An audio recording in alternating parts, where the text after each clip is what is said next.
বরফের নদী কথাটা শুনতে যে সবাই প্রথমে চমকে উঠবে যে বরফ দিয়ে তৈরি কোনো নদী কিনা। আসলে এই বরফ দিয়ে তৈরি নদী না, আমি এখন যাচ্ছি সেখানেই। নদীর পানিগুলা অতি ঠান্ডায় জমে এটা বরফে রূপ নিয়েছে এবং ফুল নদী বা লেকটা একদম সলিড একটা বরফের পাটাতনে পরিণত হয়েছে, যার উপর দিয়ে আপনি হেঁটে দৌড়ে চলে যেতে পারবেন। সেখানে যাচ্ছে এখন -20°C। এখন আপনি আশেপাশে পরিবেশ দেখে বুঝতে পারছেন কি অবস্থা।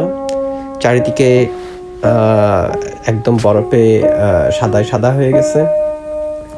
রাস্তাটা যেটা শুধুমাত্র শহর কর্তৃপক্ষ আপনার পরিষ্কার করে দেওয়া যায় কিছু সময় পর পর, সেই কারণেই এখানে বরফ দেখতে পারছেন না। আদারওয়াইজ বোথ সাইড আপনি যেদিকে তাকাবেন সব জায়গায় বরফ, 1 ইঞ্চি জায়গা ফাঁকা নেই। এটা যেন একদম সাদা চাদরে মোড়ানো কোনো এক জনপদ। তো এই জন্যই আমি এই যেই দৃশ্যটা দেখাতে যাচ্ছি তার নাম দিয়েছি বরফের নদী।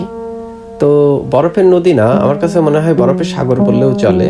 দেখতে পাচ্ছেন যে চারিদিকে জনশূন্য অবস্থা, জনমানবহীন একটা এরিয়া। কারণ এই ঠান্ডা শীতের মধ্যে কারোর সেরকম প্রয়োজন না থাকলে এইসব অঞ্চলে আসার কথাও না। তো আমি এসেছি আজকে কারণ এটা একটা প্রকৃতির অসম্ভব রকমের একটা সৌন্দর্য।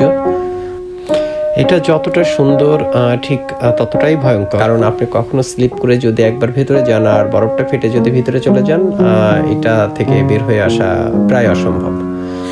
অতএব মানুষ খুব দূরেই গাড়ি পার্কিং করে, খুব কাছে যায় না, একটু দূরে দূরেই থাকে, সাবধানে থাকতে হয়।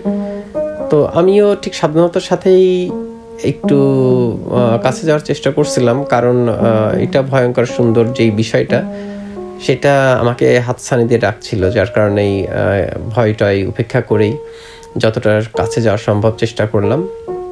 তো আসলে আমার জানার বিষয়টা ছিল যে বরফ জমে ওর টেম্পারটা কেমন হয়েছে, ওইটা কি শক্ত কোনো মাটি বা শক্ত কোনো রাস্তার মতো যে যেখানে আমি হেঁটে যেতে পারবো।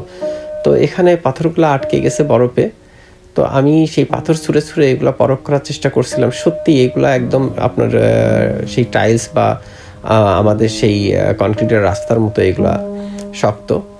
তো এই ছিল বরফের নদী বা বরফ জমে নদীর সৃষ্টি হওয়া, যাই বলেন না কেন।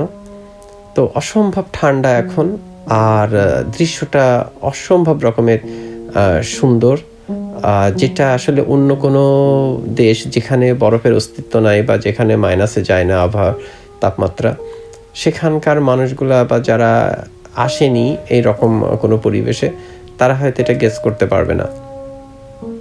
তো এই ছিল বরফে ঢাকা নদীর দৃশ্য, যা আমি দেখলাম এবং আমি আপনাদের দেখানোর চেষ্টা করলাম। তো আমি যা দেখি তাই দেখানোর চেষ্টা করি, আর যদি ভালো লাগে তাহলে সাবস্ক্রাইব করে সাথে থাকবেন, যেন পরবর্তীতে আরও দেখাতে পারি, কারণ এটা আমার শখ। আর ছোট ছোট জায়গায় ঘোরা, ছোট ছোট বিষয়াদিগুলো তুলে ধরা আমাদের আপনাদের মতো সাধারণ মানুষের কাছে এটা অন্যরকম একটা আনন্দের বিষয়। তো দিন শেষে যেটা বলছি যে আজকের দিনটা সত্যিই একটা অন্যরকমের অনুভূতি, এক্সপিরিয়েন্স ছিল, যেটা শেয়ার করলাম সবার সাথে।